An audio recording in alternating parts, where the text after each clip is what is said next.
ನಮಸ್ಕಾರ. ಕರ್ನಾಟಕ ಪ್ರೈಮ್ ಟೈಮ್ಗೆ ಸ್ವಾಗತ. ಇವತ್ತು ದೇಶಾದ್ಯಂತ 78ನೇ ಸ್ವಾತಂತ್ರ್ಯೋತ್ಸವ ದಿನಾಚರಣೆಯನ್ನು ಸಂಭ್ರಮ ಸಡಗರದಿಂದ ಆಚರಿಸಲಾಯಿತು.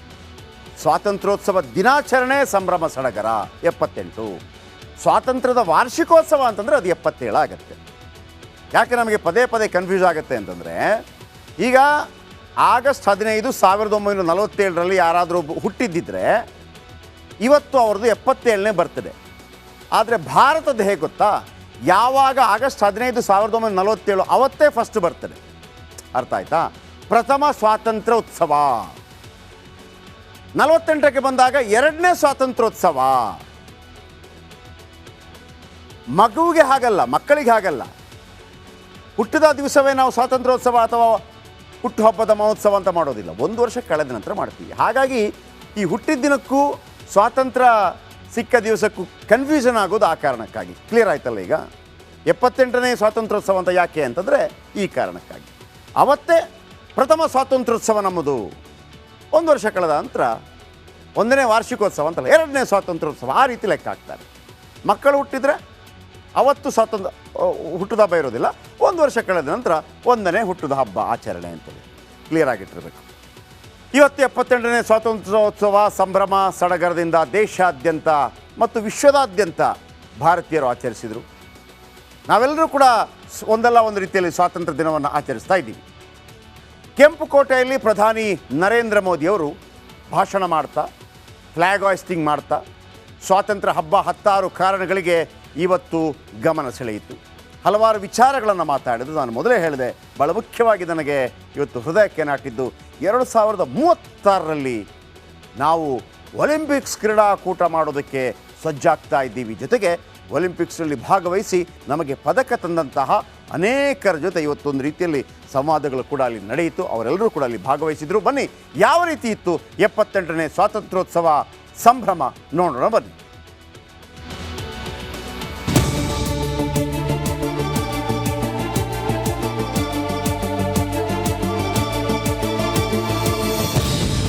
ದೇಶಾದ್ಯಂತ 78ನೇ ಸ್ವಾತಂತ್ರ್ಯೋತ್ಸವ ಸಂಭ್ರಮ. ಒಲಿಂಪಿಕ್ಸ್ ಕನಸು ಬಿತ್ತಿದ ಪ್ರಧಾನಿ ಮೋದಿ.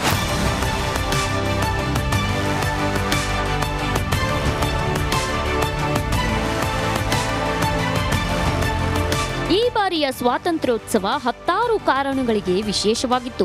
ಆಡಳಿತ ವಿಪಕ್ಷಗಳ ನಾಯಕರು ದಾಖಲೆ ಬರೆದ ಕ್ಷಣಗಳಿಗೆ ಸಾಕ್ಷಿಯಾಗಿತ್ತು. ಪ್ರಧಾನಿ ನರೇಂದ್ರ ಮೋದಿ ಸತತ 11ನೇ ಬಾರಿ ಧ್ವಜಾರೋಹಣ ಮಾಡೋ ಮೂಲಕ ಮನಮೋಹನ್ ಸಿಂಗ್ ದಾಖಲೆಯನ್ನ ಮುರಿದ್ರು. ಸುಮಾರು 6000 ಅತಿಥಿಗಳ ಮುಂದೆ 98 ನಿಮಿಷಗಳ ದಾಖಲೆಯ ಭಾಷಣ ಮಾಡಿ ಪ್ರಧಾನಿ ಮೋದಿ ಏಕರೂಪ ನಾಗರಿಕ ಸಂಹಿತೆ, ವಿಕಸಿತ ಭಾರತ, ಕೋಲ್ಕತ್ತಾದ ವೈದ್ಯೆ, ಗ್ಯಾಂಗ್ ರೇಪ್ ಬಗ್ಗೆ ಪ್ರಸ್ತಾಪಿಸಿದ್ರು. ಜೊತೆಗೆ 2036ರಲ್ಲಿ ಭಾರತ ओलंपिक्स आयोजिसलु सिद्धते ನಡೆಸುತ್ತಿದೆ ಎಂದರು. देशवासियों, आज हमारे साथ इस तिरंगे झंडे के नीचे वो नौजवान बैठे हैं जिन्होंने ओलंपिक की दुनिया में भारत का परचम लहराया.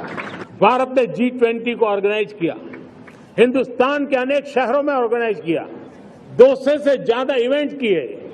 पूरे विश्व में G20 का इतना बड़ा व्याप, इतना बड़ा कार्यक्रम कभी नहीं हुआ. तो साथियों, हिंदुस्तान का सपना है कि 2036 में जो ओलंपिक होगा वो मेरे हिंदुस्तान की धरती पर हो.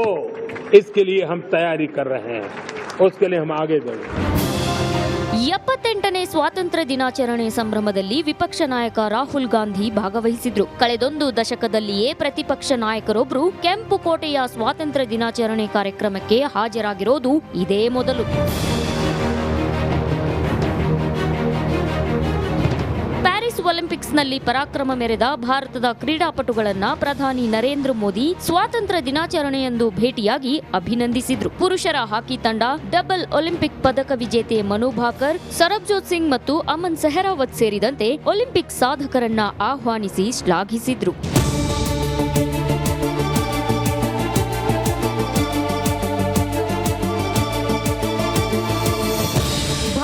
ಪುರುಷರ ಹಾಕಿ ತಂಡ ಸಹಿ ಮಾಡಿದ ಜೆರ್ಸಿಯನ್ನ ಉಡುಗೊರೆಯಾಗಿ ಮೋದಿಗೆ ನೀಡಿತು.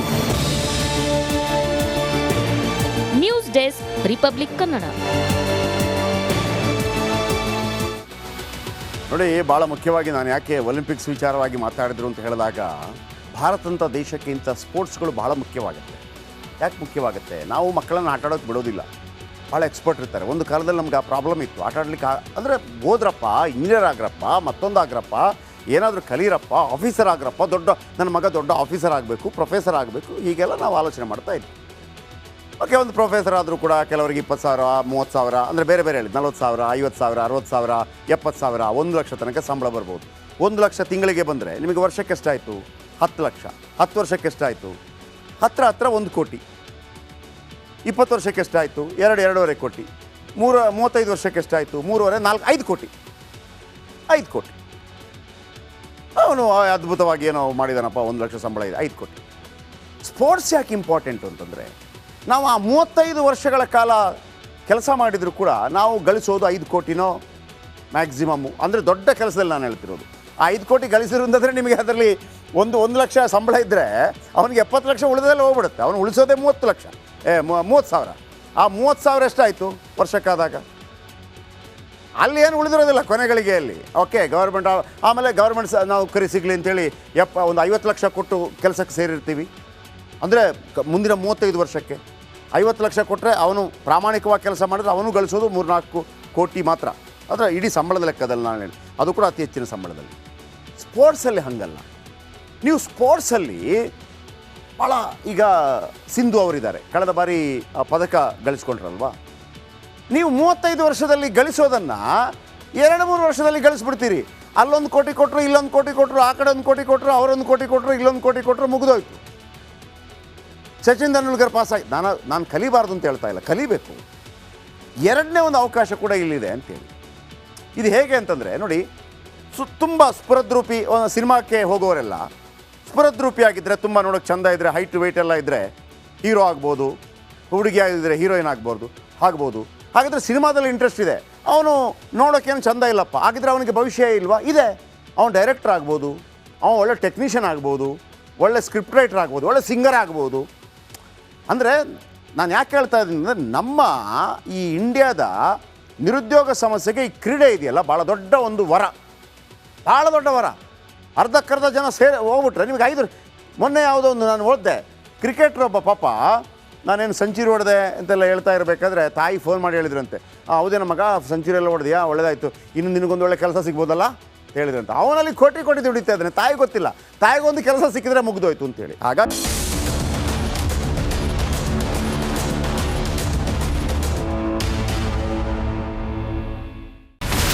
ಇಲ್ಲಿರುವಂತ ಈ ಒಂದು ಗುಡ್ಡ ಕುಸಿದ ಪರಿಣಾಮ ಯಾವ ರೀತಿಯಾಗಿತ್ತು ಅಂತಂದ್ರೆ, ಗಂಗಾವಳಿ ನದಿ ಪಕ್ಕದಲ್ಲಿರುವಂತಹ ಉಳುವರ್ ಎನ್ನುವ ಗ್ರಾಮ ಸಂಪೂರ್ಣವಾಗಿ ಇವತ್ತು ನಾಶ ಆಗಿದೆ.